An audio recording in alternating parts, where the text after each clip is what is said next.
Hello everyone, welcome to Bugda education.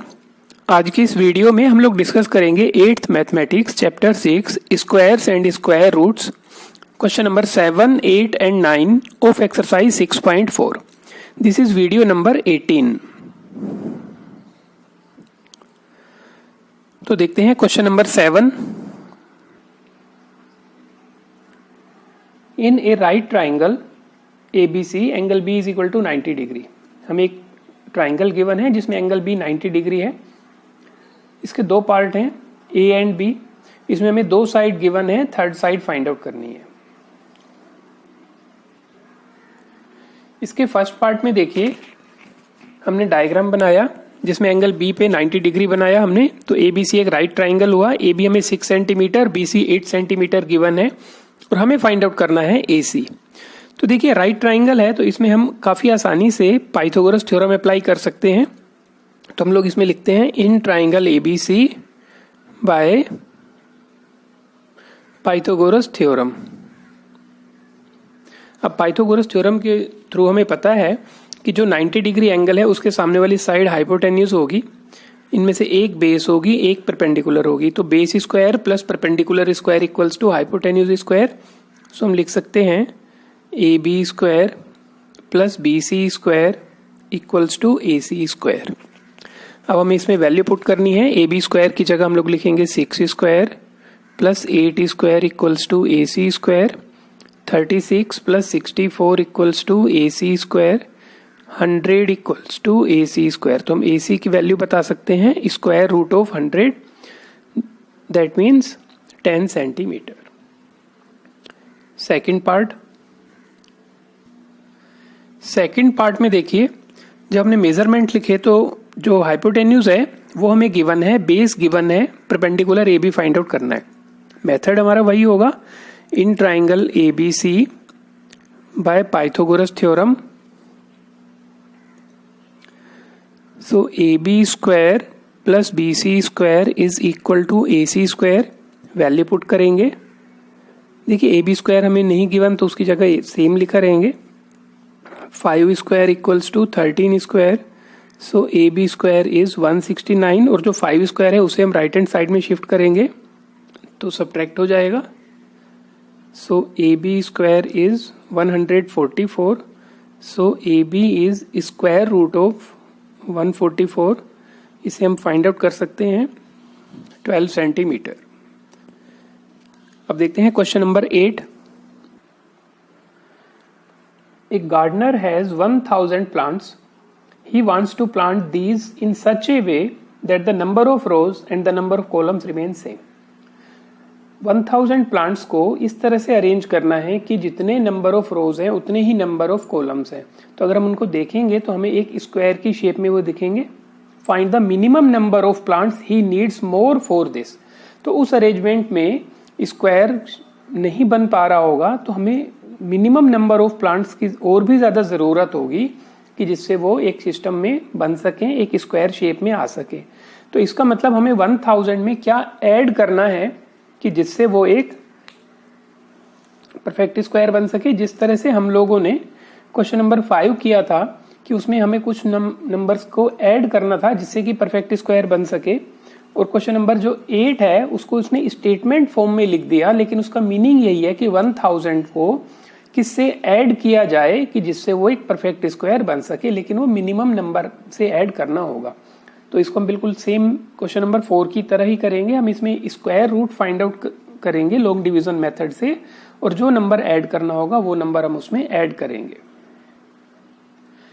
Method हम लोग apply करते हैं long division method.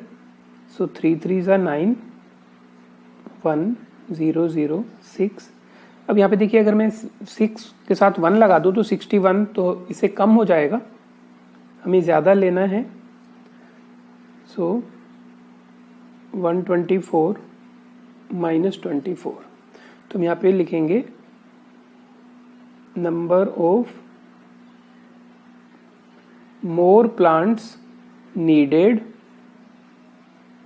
Is 24 plants और आते ही ये जो सिस्टम है वो एक स्क्वायर शेप में हो जाएगा। जैसे इस तरह से मान लीजिए हम लोगों ने 3 रोज बनाई और हर रो में हमने 3 ही प्लांट्स लगाए, तो इस तरह से एक स्क्वायर शेप 1 2 3 4 अगर हमने 4 रोज बनाई तो हर रो में 4 ही प्लांट रखेंगे। तो इस तरह से जब भी टोटल नंबर ऑफ प्लांट्स बनेगा यहाँ पे 3 × 3 4 × 4 एक परफेक्ट स्क्वायर ही बनेगा। इस तरह से यहाँ पे अगर हम लोगों ने 1000 किए तो यहाँ पे देखिए 32 रोज बनानी होंगी उसको, जिससे 32 × 32 1024 टोटल बनेगा। अब देखते हैं question number 9। There are 500 children in a school. For a PT drill, they have to stand in such a manner that the number of rows is equal to number of columns. ये भी बिल्कुल question number 4 की तरह ही है। How many children would be left out in this arrangement?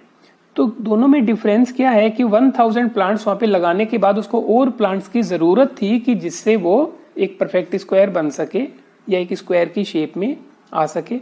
यहाँ पे 500 children है, यहाँ पे भी बिल्कुल ही number of rows is equal to number of columns है, यहाँ पे भी एक स्क्वायर शेप में ही बनेगा, लेकिन फर्क क्या होगा, यहाँ पे कुछ स्टूडेंट्स रह जाएंगे। तो इसका मतलब हमें 500 में से क्या सब्ट्रैक्ट करना है कि जिसके बाद ये अरेंजमेंट बन सके।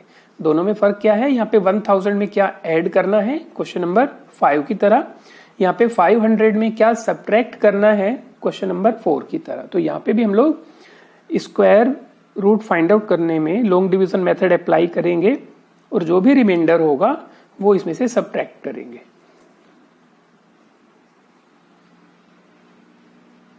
तो यहाँ पे हम लोग पेयर बनाएंगे,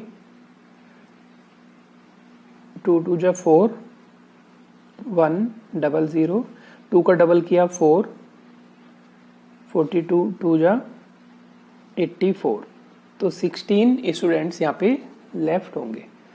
तो number of students left is 16। तो 16 स्टूडेंट्स को हमें उस सिस्टम में एडजस्ट नहीं कर पाएंगे। तो इस तरह से आप लोगों ने चैप्टर 6 के क्वेश्चन अटेम्प्ट करने हैं। होपफुली आपको समझ में आ गए होंगे। इसमें आपको एक बात याद रखनी है कि अगर किसी भी नंबर को ऐड करना है या सब्ट्रैक्ट करना है तो आप लोग डिवीजन मेथड अप्लाई करेंगे, और उस नंबर में क्या मल्टीप्लाई करना है और क्या डिवाइड करना है उसके लिए आप लोग प्राइम फैक्टराइजेशन मेथड अप्लाई करेंगे। ये आप लोगों को याद रखना है, क्योंकि यहाँ पे डिवाइड आ गया तो डिवाइड एक साथ नहीं आ सकते। ये हिंट है आप लोगों के लिए कि अगर यहाँ पे डिवीजन है तो यहाँ पे डिवीजन नहीं होगा। डिवीजन किसके लिए होगा, एडिशन और सब्ट्रैक्शन के लिए, और मल्टीप्लाई और डिवीजन के लिए प्राइम फैक्टराइजेशन होगा। तो इस तरह से होपफुली आपको थोड़ा सा समझ में आया होगा। आप इस चैप्टर की जितनी प्रैक्टिस करेंगे उतना ही आपको बेनिफिट होगा, क्योंकि आगे की फर्दर स्टडीज में ये चैप्टर काफी इंपॉर्टेंट है। वहां पे आपको कोई भी इस तरह से बार बार एक्सप्लेन नहीं करेगा कि किस तरह से हम लोगों को डिवीजन मेथड के through square root find out करना है।